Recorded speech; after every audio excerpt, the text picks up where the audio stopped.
Hello everyone, welcome back to my channel. मैं हूं भारती और आज आप लोगों के लिए लेकर आई हूं कहानी गॉडफादर ऑफ हेल का एपिसोड नंबर 46। तो चलिए ज़्यादा बातें ना करते हुए हम कहानी के अगले भाग की तरफ बढ़ते हैं। एक कमरे में 4-5 मोमबत्तियां जल रही थी। वहां शाखा बड़े आराम से बैठक पर बैठी हुई थी। उसके सामने निर्वाह की काली बुरी शक्तियां खड़ी थी। शाखा उन्हें देखकर मुस्कुरा रही थी। अगले ही पल शाखा ने अपने हाथ से चुटकी बजाई और उन काली शक्तियों के सामने मांस के कई सारे टुकड़े आ गए और वो खुशी से उसको खाने लगे। ऐसे ही उसे इस्तेमाल करते रहो मेरी प्यारी काली शक्तियों, क्योंकि तुम्हारे ऐसा करने से निर्वाह मेरा होगा, सिर्फ और सिर्फ मेरा, और मैं बनूंगी यहाँ की नर्क रानी और उस इंसानी कन्या का होगा अंत। और इसमें ईर्ष्या, नियति, वासना और मोहिनी कोई कुछ नहीं कर पाएगा। ये सुनकर निर्वाह की काली शक्ति ने कहा, मुझे आज़ादी मिली उसके लिए शुक्रिया, बहुत बहुत शुक्रिया आपका। आप बस देखती जाइए शाखा, हम कैसे उस इंसानी कन्या के शरीर को खत्म कर देंगे। अगर वो बेचारी ये समझेगी कि महाराज निर्वाह ने उसके साथ धोखा किया। और आपको एक और बात बतानी है। बुरी शक्ति की बात सुनकर शाखा ने सावलिया नजरों से उसकी तरफ देखा तो बुरी शक्ति ने कहा, आज जब मैं धरती लोक पर नर्कराज के उस इंसानी कन्या के पास गई तो मुझे एक दूसरी शक्ति का आभास हुआ और मैं पहचान गया कि पिशाच लोक का एक पिशाच जो खुद उस इंसानी कन्या के शरीर की भूख में वहाँ है। मुझे लगता है कि हमारे अलावा एक वो है जो उस इंसानी कन्या का सर्वनाश कर सकता है।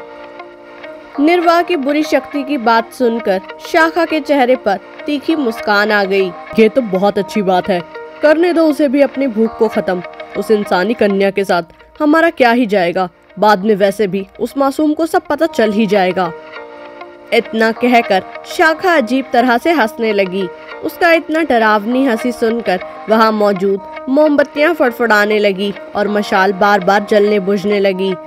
वहीं दूसरी तरफ ईर्ष्या खिड़की के पास खड़ी थी। खिड़की के कोने पर खड़ी वो बाहर नर्क लोक में हो रही चीजों को सुन रही थी। तभी पीछे से मोहिनी ने कहा, ईर्ष्या, क्या आपने वासना को देखा? वो हमें कहीं नहीं दिखाई दे रही। ये सुनकर ईर्ष्या पलटी और मोहिनी को देखकर बोली, मुझे भी नहीं पता वो कहाँ है, शायद देवलोक वापस गई हो, किसी जरूरी काम से उसे बुलावा आया हो। ईर्ष्या की बात सुनकर मोहिनी बोली, नहीं, वासना तो एक बहुत जरूरी किताब लेने गई थी जो कि उसे नियति को देना है, पर पता नहीं अब तक वो लौटी क्यों नहीं। बहुत वक्त भी हो गया। मुझे लगता है मुझे देवलोक जाकर वासना के बारे में पता लगाना चाहिए। ये सुनकर ईर्ष्या उसे जाने की आज्ञा दे देती है। उसके जाते ही ईर्ष्या अजीब तरह से मुस्कुराते हुए कहती है, वाह वाह नियति, क्या खेल खेल रही हैं आप एक मासूम के साथ। आखिर उसकी नियति में इतना सब लिख रखा है, उसका मिलकर भी ये मिलन अधूरा है। आखिर कब पूरी तरह से मिलेंगे ये दो?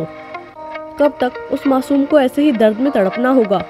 वो है तो एक इंसान ही, कितना झेलेगी नियति? आखिर कब तक उस मासूम की किस्मत में आप सिवाय दर्द के कुछ नहीं लिखेंगी?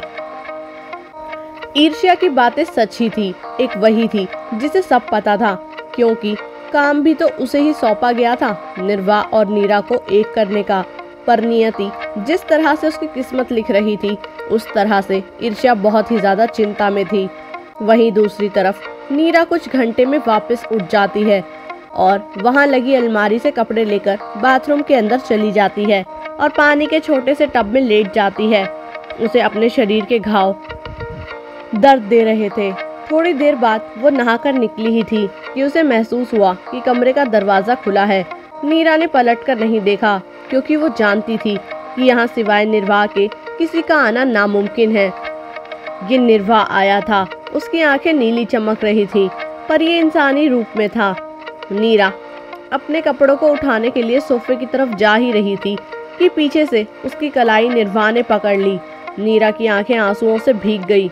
वो पीछे पलटी और निर्वाह को देखने लगी, जो अपने बिना किसी एक्सप्रेशन वाली आंखों से नीरा को देख रहा था। क्या हुआ? फिर से मेरे शरीर के साथ अपनी भूख मिटानी है? क्योंकि इन दिनों इसके सिवा तुमने कुछ नहीं किया है। ये सुनने के बाद सामने खड़ा निर्वाह अजीब तरह से मुस्कुराया। उसकी मुस्कान थोड़ी भयानक सी थी। उसके दांत बहुत भयानक लग रहे थे। नीरा ने ये नोटिस नहीं किया। कुछ पल तक उसकी इस भयानक मुस्कान को देखने के बाद नीरा ने उसके हाथों से अपनी कलाई को छुड़वाया और वापस कपड़ों को उठाकर बाथरूम में रखने जाने लगी तो निर्वाह ने उसे पकड़कर गोद में उठा लिया और डायरेक्ट बेड पर ले जाकर फेंकते हुए पटक दिया। नीरा को बहुत ही ज़्यादा दर्द हुआ और उसे बुरा भी लगा। उसकी आंखें भीग गई। वो एकटक निर्वाह को देखने लगी। हाँ, आओ फिर से मेरे शरीर के साथ अपनी भूख मिटाओ, क्योंकि जब तक मैं पूरी तरह से मर नहीं जाती तब तक तुम यही करोगे ना। शायद तुमने प्यार ही नहीं किया मुझसे कभी, क्योंकि अगर तुमने मुझसे प्यार किया होता तो मेरे शरीर के लिए इतनी बुरी तरह मर नहीं रहे होते तुम। और जो तुमने पिछले जन्म में किया था, अब तो मुझे विश्वास हो गया कि वो प्यार था ही नहीं, वो भी सिर्फ हवस थी, और ये भी सिर्फ हवस है। आओ मिटा लो अपनी हवस। नीरा ने और कुछ नहीं कहा। वो बस उसी तरह बिस्तर पर पड़ी रही।